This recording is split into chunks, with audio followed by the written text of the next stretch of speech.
So I left this label on, and I usually de-identify things. So I will be de-identifying this, but I wanted to leave it on because of that. So I knew that today was delivery day, scheduled delivery day for the VEVOR mini lathe repair piece. And I'd been watching it on the DHL tracking. And I checked this afternoon and it said delivered. And I'm like, well, it wasn't delivered to me. So then I jumped online and finding, looking for DHL stuff because they do such international, a little more challenging to get down to somebody. Finally I found a customer support in the States that spoke English. And he's like, yeah, it was delivered to XYZ address. And I'm like, well, that's not my address. And the city that it said it was delivered in is not my city, but it said it was signed for by me, my name, which I thought was kind of interesting. So I'm going to peel this label back again so you can see the damage here and my level of disappointment that this came from China in a bag. A bag. You guys couldn't?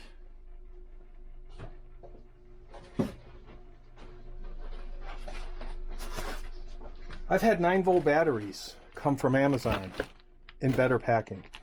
You guys couldn't wrap this precision piece of equipment and put it in a box from China? Really? You sent a precision component in a bag from Shenzhen, Shanghai, Shenzhen, Ningyang, Pudong, somewhere in China. A bag. Fucking A. So the other interesting component is when they told me the address that it was delivered to, a neighbor, I went and knocked on the door earlier. No answer. Well, I just came back from my neighbors. And when I asked them, did DHL deliver something to you? They looked at me like, huh?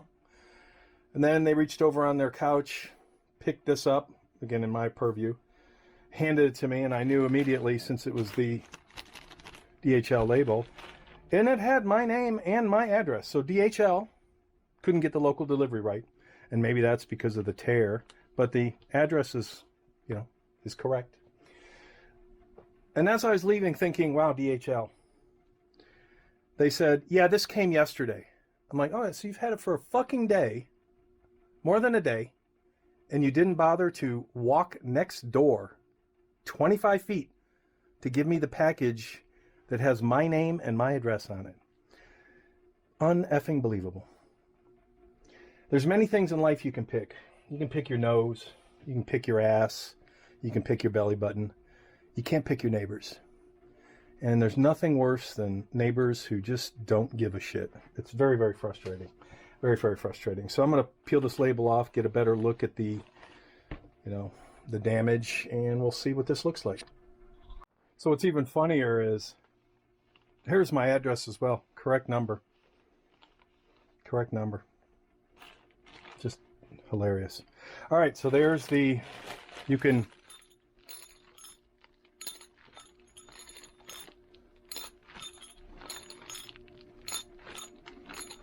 hear something moving around. I'm not sure if that's tools. So we'll just open it from the, opening that's already there.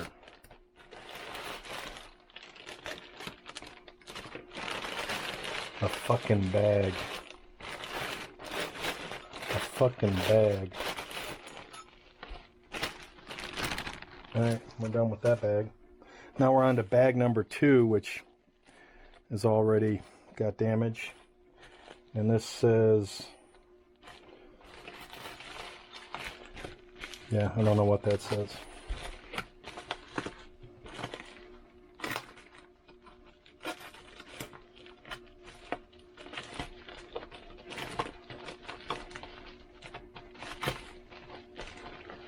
fucking bag from China.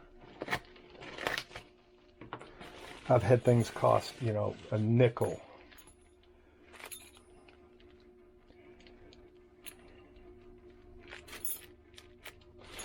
Okay, so no instructions.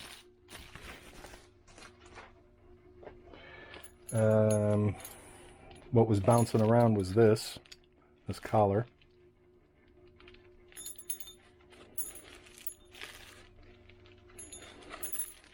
This is the most nicely packed piece of the replacement. So, might have to take my glasses off to find a... I think we're right about there.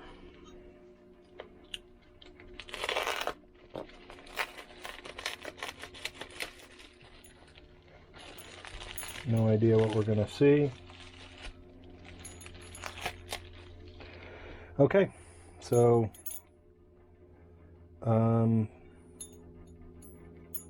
yeah, I don't know what to say. But, you know, is that the motor?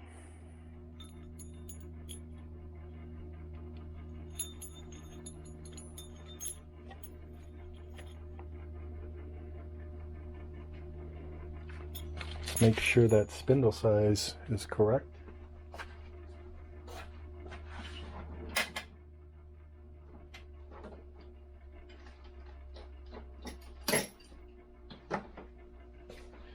Easiest way to check that is with my homemade... Yep, that's about right. Okay, so we'll call this part one of the repair. I'll probably spread this across a couple of videos. I did have to pick up, anticipating potentially returning, spanner wrenches to get this nut off. So I'm thinking that you take this nut off of the lathe, of the spindle that's on the lathe, you unscrew these, and then maybe this comes out. I don't know. We will be finding out, because I will document the process to see if that fixes my lathe. More to come.